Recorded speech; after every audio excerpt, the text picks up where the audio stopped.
Il a fait l'actualité dans les groupes WhatsApp de notre communauté il y a quelques mois, alors qu'il passait ses vices, ayant été admis à la retraite. Ayant débuté sa carrière dans la finance, et plus précisément dans la microfinance dans les années 1990, il a terminé sa carrière au sommet de l'une des plus grandes structures de microfinance, à savoir la fêtière des caisses d'épargne et de crédit agricole mutuelle du Bénin, FECICAM.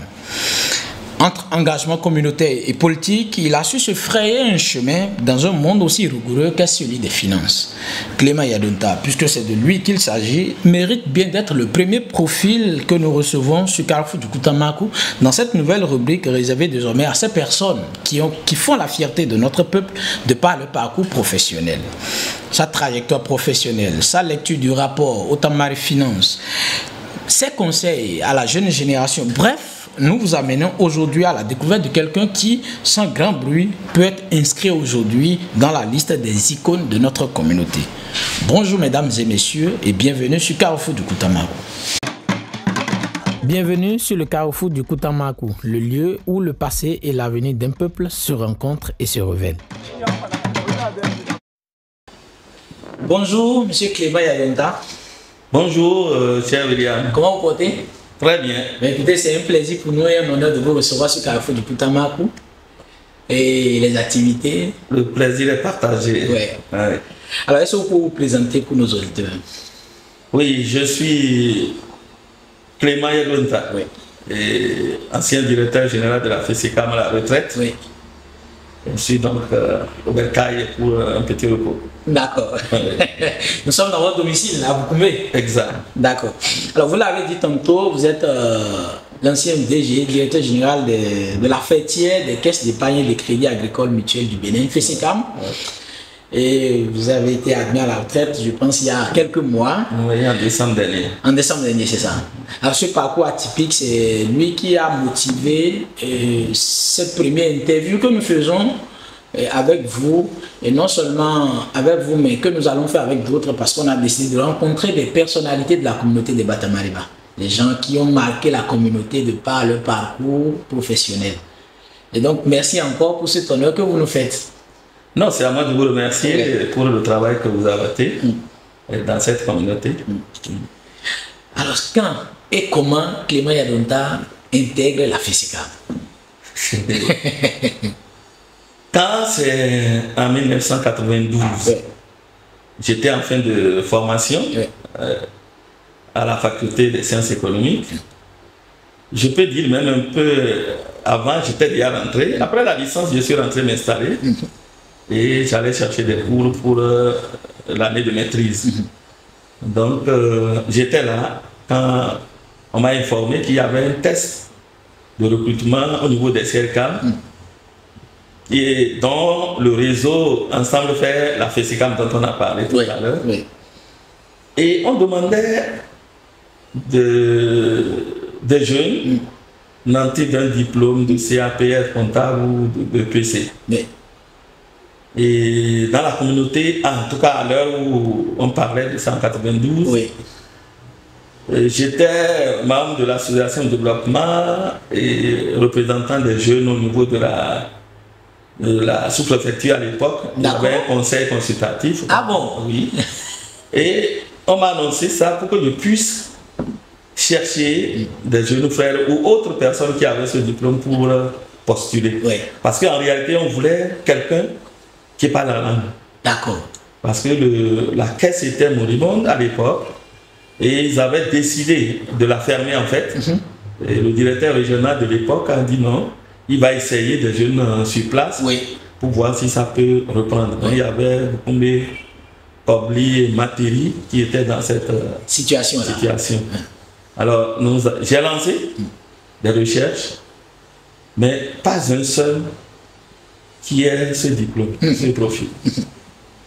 Et j'ai rendu compte au gérant de la CRCAM de l'époque qui m'a dit bon, allez voir le directeur régional, expliquez-lui ça. Et parce que je lui disais, on était au moins 4 à 5 à avoir une maîtrise en sciences éco. Est-ce qu'on ne pourrait pas postuler? Il a dit que lui ne peut pas prendre cette décision d'aller voir le directeur régional. Ce que j'ai fait, je me suis déplacé, j'ai été voir le directeur régional, il m'a dit oui.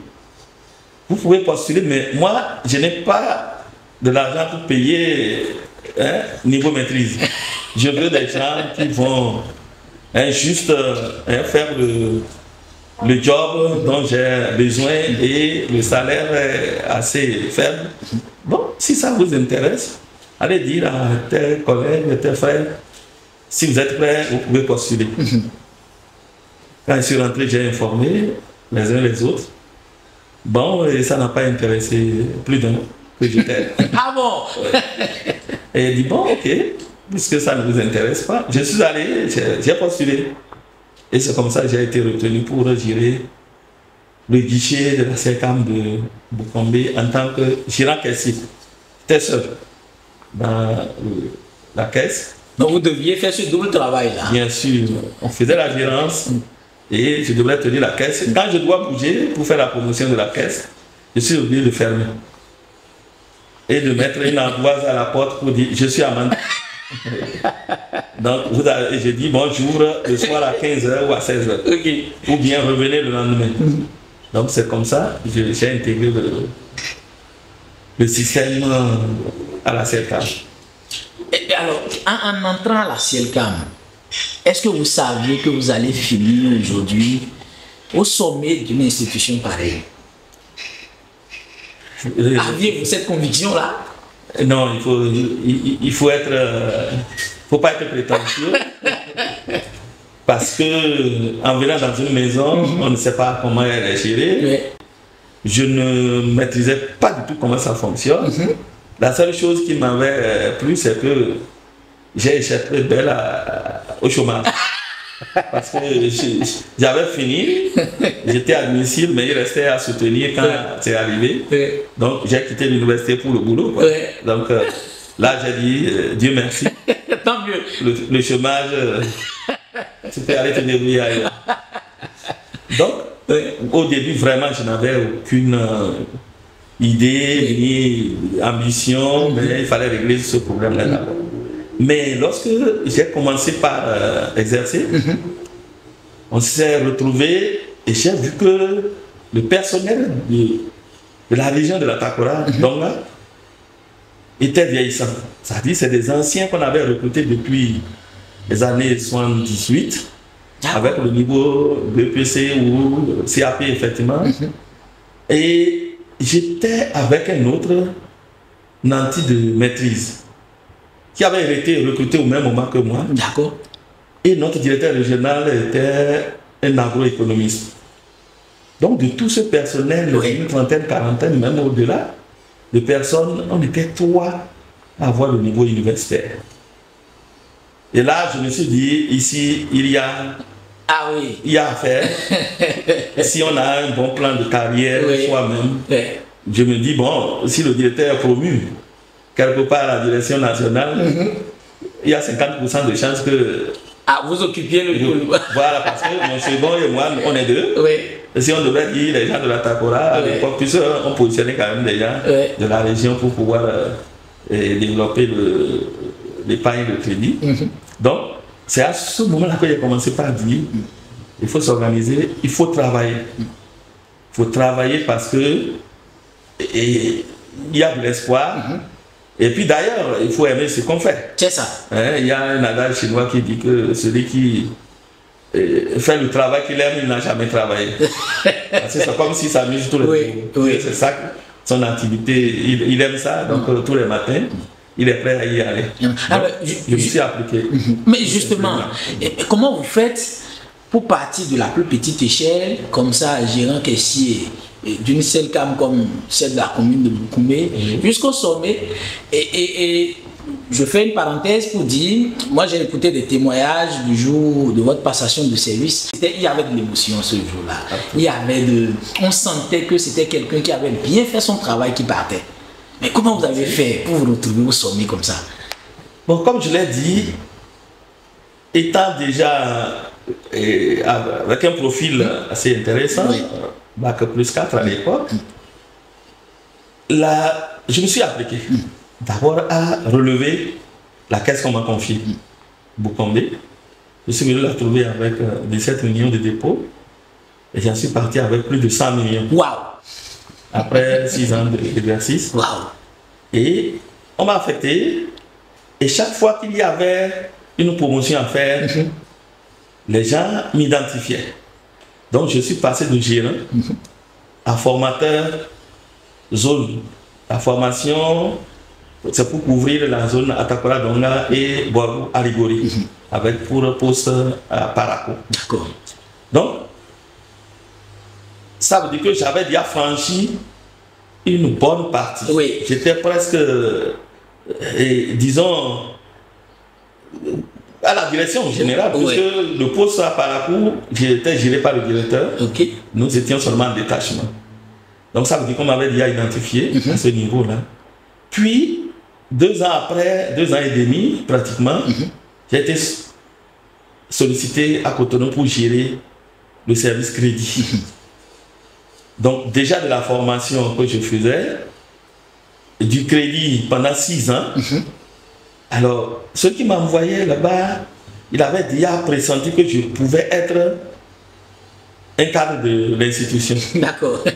Et parce que, pour la petite histoire, avant de m'envoyer là-bas, il est venu. J'étais formateur zone à Parakou, le directeur de l'époque. Et il voulait changer les directeurs de l'Atakora Donga, de l'Arigori et du Borgo. Il voulait faire une mutation. En fait. Et quand il est venu dans l'Atakora, il y avait en ce moment des conseils d'administration, on doit les consulter. D'accord. Il est venu à Natengo, les gens lui ont dit, mais ramène-nous Clément. Il a noté. Il est parti à Kandi, les gens de là-bas ont dit, notre formateur là, s'il veut venir. C'est lui on veut. C'est lui qu'on veut.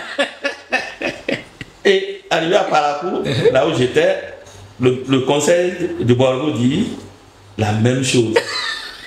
Et le soir, ici, il a une maison à Parakou, il envoie m'appeler, il dit, toi, tu ne peux pas être plus fort que moi. Il y a quoi, directeur? Il dit, mais tu veux me faire un coup d'état? Comment tout le monde te réclame comme ça là? Bon, moi-même j'ai besoin de toi. Et que c'est ça que j'ai dit au conseil d'administration. Je leur ai dit, il y a besoin de toi et tu n'iras pas. Il dit, ok, il n'y a pas de problème, mais tu viens à Cotonou. Et c'est comme ça, quand il est rentré, il a pris la nôtre et je me suis retrouvé à Cotonou. Et évidemment, comme je l'ai dit, moi j'ai toujours fait mon travail. Ce qu'on m'a confié, je le fais bien. À ma capacité. C'est ça. Mais le chemin n'a pas été aussi facile que ça. Oui. Parce que au niveau... Après qu'on ait été recruté, je vous parle de 3 personnes qui avaient une formation universitaire. Mais après, quand on a développé les caisses, il y a eu d'autres personnes qu'on a recrutées, donc la concurrence a commencé. Bon, dans la Takora, ça a bousculé un peu, je suis parti. Vous avez vu aussi, je viens de vous raconter ce qui s'est passé quelques années après. Quand je me suis retrouvé à Cotonou, bon, je faisais ce qu'on me donnait à faire. Et il y a eu un moment, ça devrait être en 2011, le directeur qui a été nommé, il m'a envoyé dans l'Atlantique comme directeur régional, c'est-à-dire Atlantique littoral. D'accord. Mais je n'ai pas duré là-bas, j'ai fait 90 jours. Et pourquoi? Parce que le directeur, c'est notre frère l'honorable Bangana, Gilbert. Il avait été appelé juste pour, comme il était suppléant de Feu Ndaïri, qui a été nommé ministre des enseignements primaires, il a été appelé à l'Assemblée. Et il m'a ramené à la direction générale comme secrétaire général de la FESECAM. Il y avait un directeur, bien sûr, et un secrétaire général. Là où j'ai passé 10 ans. Wow. Donc 10 ans à être en quelque sorte le directeur adjoint. Parce que secrétaire général, le cahier de charge était pratiquement celui d'un directeur adjoint.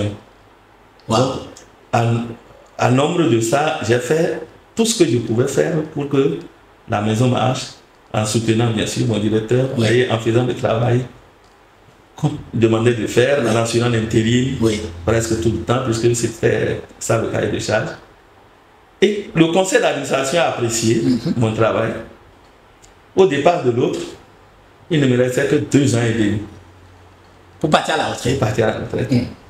Ah, les concurrents ont trouvé que c'était pas la peine de mettre quelqu'un qui va qui va faire que 2 ans. 2 ans, là, c'est pas la peine, mais il faut qu'il parte. Est-ce que c'est la peine? Il n'a qu'à rester là, on va nommer quelqu'un pour un bon moment. Et le conseil d'administration a dit, même si c'est un jour, non, on prend les c'est lui qu'on va prendre.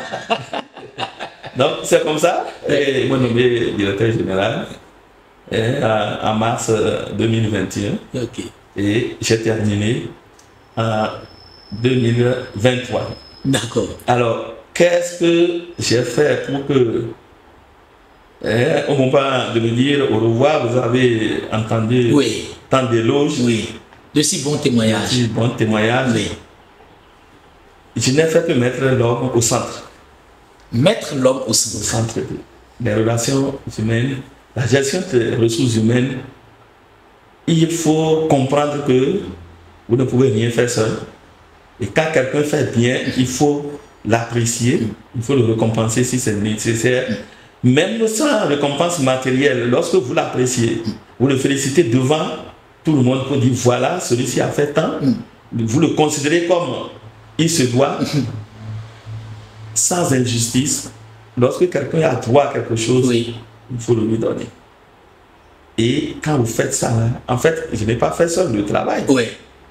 C'est que des gens travaillent sans que vous les surveillez. C'est-à-dire, ils ont le plaisir de faire ce qu'on leur a demandé parce qu'ils savent que le responsable sera content. Et il le dira publiquement, ce qui encourage les uns et les autres à une compétition saine. C'est-à-dire, ce n'est pas il faut détruire l'autre pour être ici là-bas. Non. Vous venez me parler de quelqu'un, je vous demande si vous êtes sûr. Et si je peux appeler l'intéressé pour qu'on règle la question. Lorsque vous hésitez, ça veut dire que vous avez menti et c'est pas bon. Donc, les hommes, tous ceux qui ont collaboré avec moi, même ceux qui disaient qu'il ne peut pas être directeur, si son profil est bon pour faire quelque chose, il dit bon, je sais ce que tu as dit. Je vais t'essayer ici. Mais ils sont obligés de se mettre au travail. C'est ça. Et là, je n'ai eu vraiment aucun problème, que ce soit avec les élus, c'est-à-dire les administrateurs, ou avec le personnel. Si ce n'est pas l'âge, si ce n'est pas... il faut quand même respecter la gouvernance, même si on disait 10 ans, je pourrais encore faire, mais il ne fallait pas bousculer l'ordre qui est établi. Et je suis plutôt fier de partir, de laisser une bonne relève qui est en train de continuer le travail. Le travail, mettre l'homme au centre. Mettre l'homme au centre de ce que vous voulez faire. Vous l'avez dit au départ, vous avez travaillé à Boukoumé. D'abord, je rappelle que vous êtes de la communauté de Batamariba. Vous avez travaillé à Boukoumé pendant des années. Et j'ai envie de savoir si vous qui êtes dans les finances, vous avez fait une observation particulière sur les rapports que Tamari entretient avec l'argent, le crédit, l'épargne. Est-ce qu'il y a, vous avez fait une observation particulière sur ce point-là? Oui, évidemment. L'argent pour Tamari, et depuis la nuit des temps et jusqu'à aujourd'hui, n'est pas encore ce qu'on peut attendre d'un homme du 21e siècle. Et on peut rester tel que nous sommes attachés à notre politique, tel que nous sommes aujourd'hui, vous nous voyez, et le matériel n'est pas très important. Ça, c'est vrai. Et on a gardé, on a conservé un peu notre façon de voir qu'est-ce que c'est que la richesse. La richesse à l'époque, c'est le grenier.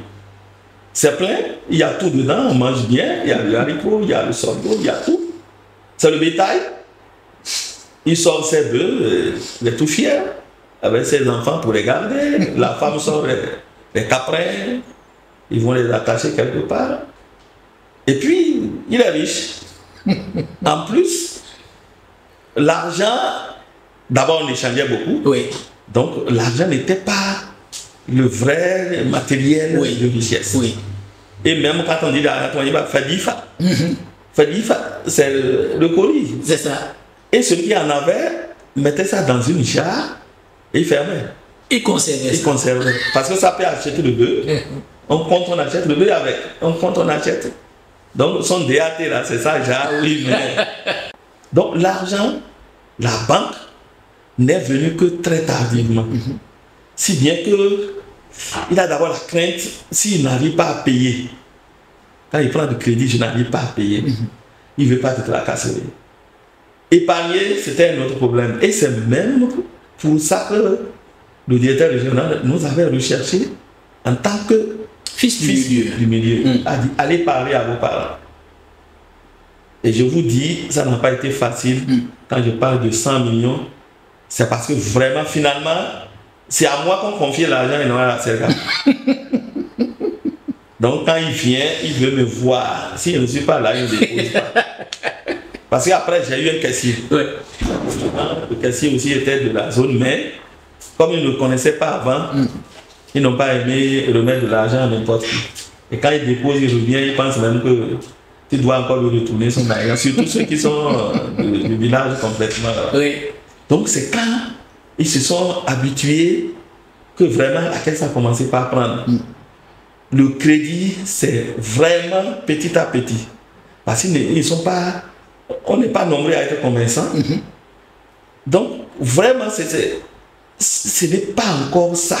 Mais ça ne veut pas dire qu'on ne peut pas le faire.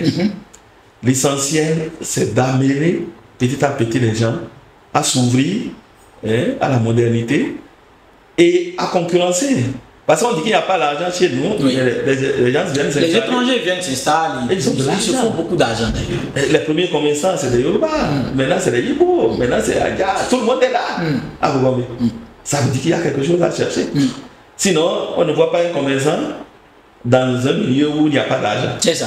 Ça veut dire que nous devons copier de ceux-là ce qui est bon pour que nous-mêmes, on commence par matérialiser. Oui. Parce qu'aujourd'hui, l'économie, ce n'est plus le bétail, parce que le bétail, si le meilleur c'est terminé. Oui. En tout cas, quand j'étais jeune, il y avait des œufs à la maison, mais je n'en vois plus.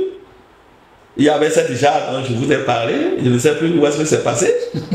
Or, si c'était du matériel, si c'était des carrés, si c'était de l'argent déposé dans une banque, on aurait hérité de quelque chose aujourd'hui et on pouvait continuer. Oui. Donc, c'est un peu ça qu'il faut travailler, à ça qu'il faut travailler pour que, comme on le disait un peu au niveau de la commission, mais il faut qu'on ait des leaders, il faut qu'on ait des leaders, ce n'est pas seulement un leader, mais il faut qu'on ait aussi des personnes nantis. C'est ça. Qui peuvent vous dire, mais vous voulez faire du factam, bon, je vous donne 10 millions. Oui.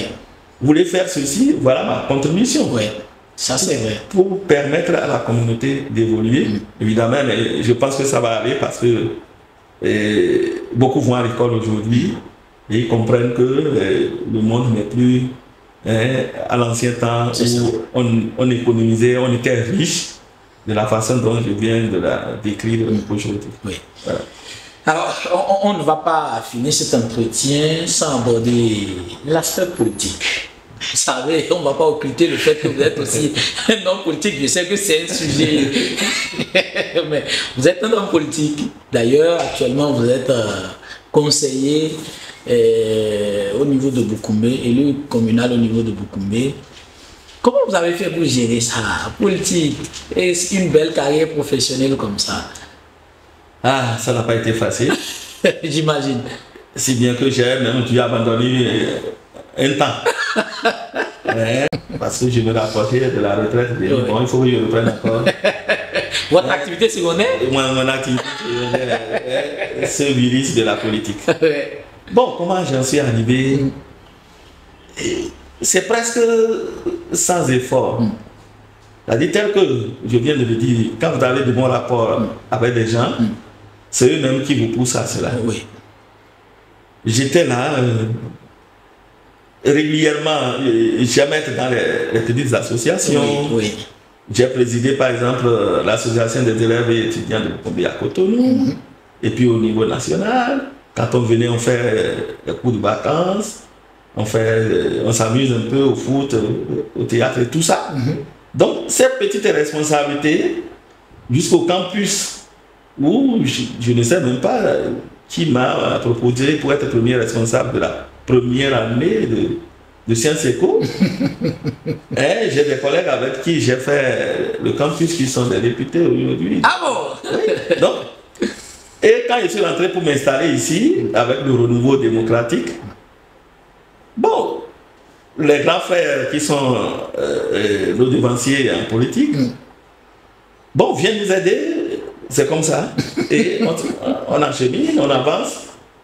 Et progressivement, au moment de la formation des partis, j'ai été sollicité pour aller dans un parti, l'un des blocs de la mouvance. De la mouvance, monsieur. Et me voilà. J'aime quand même des actions communautaires. C'est beaucoup plus ça.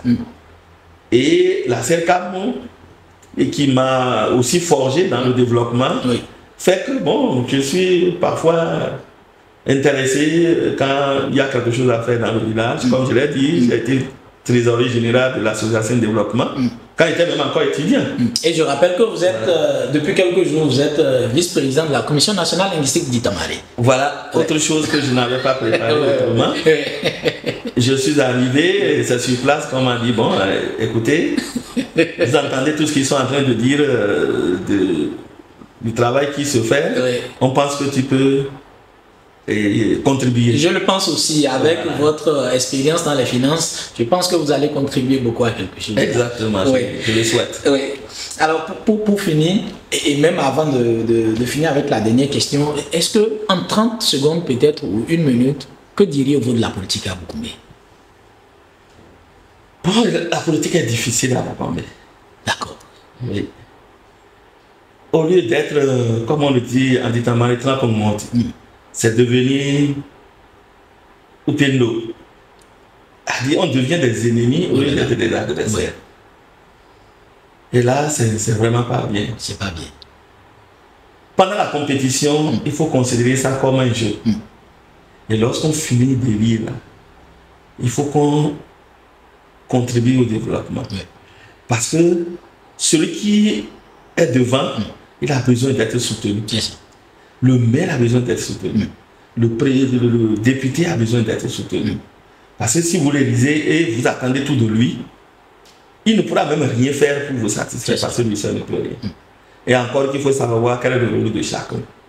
Alors, je constate que quand tu n'es pas d'un même bord politique, il y en a qui prennent ça pour des adversités impossibles. Dommage. À ne même pas vouloir te voir, à ne même pas vouloir te saluer. Moi, j'ai ce problème. Mes amis, moi je suis BR, il faut qu'on le dise. Mais mes amis sont plus du côté UP que du côté BR. Ça, c'est vrai. Si bien que les gens, parfois, craignent, ils disent, bon, on ne te fait pas trop confiance. Tu te promènes parce que avec ces gens-là, est-ce que tu ne nous trahis pas de l'autre côté? Je dis, mais attends, celui qui était mon ami hier, même si on n'est pas du même bord, parce que on appartient à différents partis, nous ne sommes plus de Boukoumé. Ou bien nous ne sommes plus de la même famille. Parce que j'ai mes frères qui ne sont pas avec moi. C'est ça. J'ai même un qui m'avait dit non, de l'autre côté là, on m'a prévu une moto. J'ai dit vas-y. Si tu trouves moto, moi j'ai voiture. On sera heureux à la maison. Ah oui. Il n'y a pas de problème.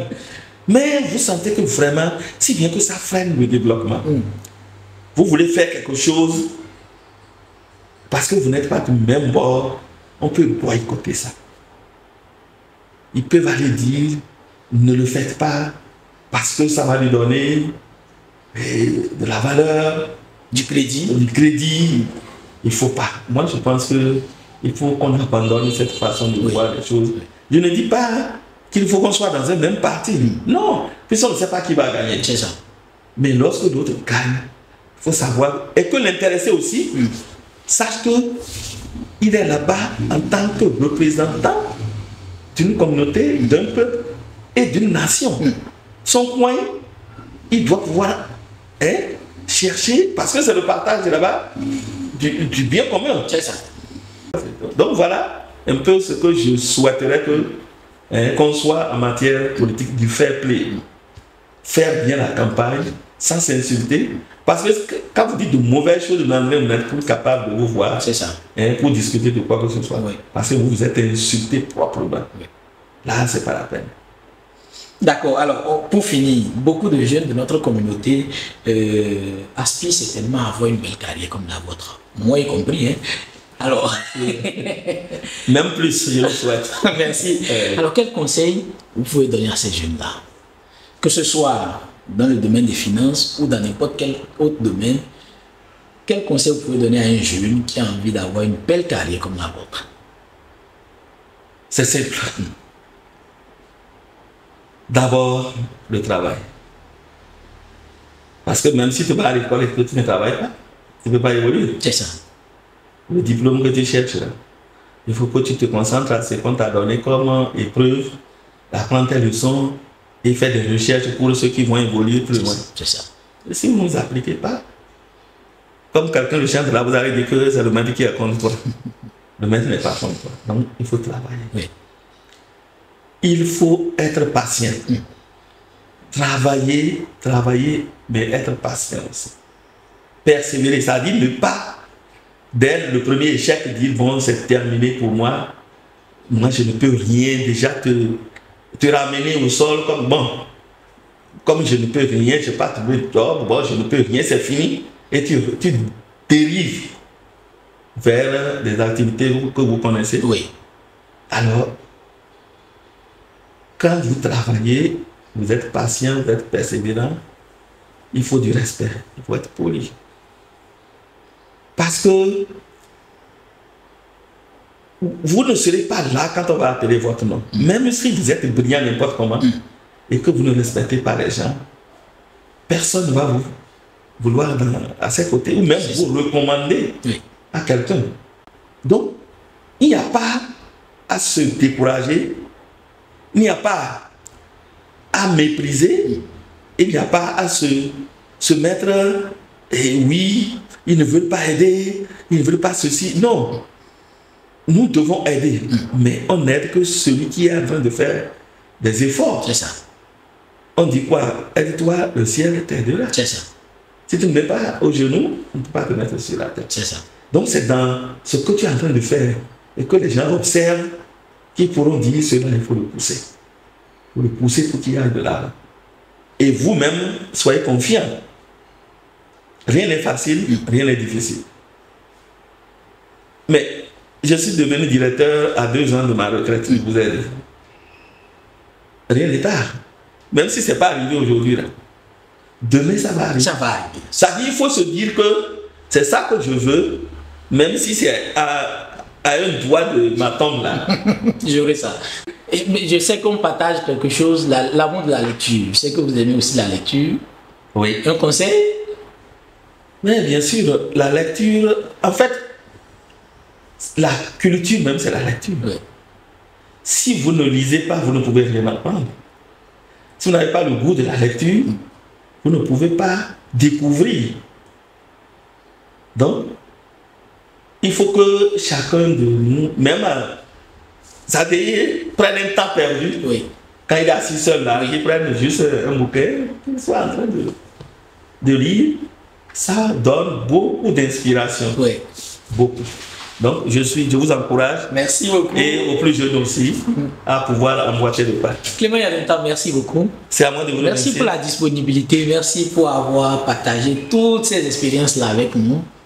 On va certainement se retrouver très bientôt pour parler de bien d'autres choses au nom de notre communauté. Avec plaisir.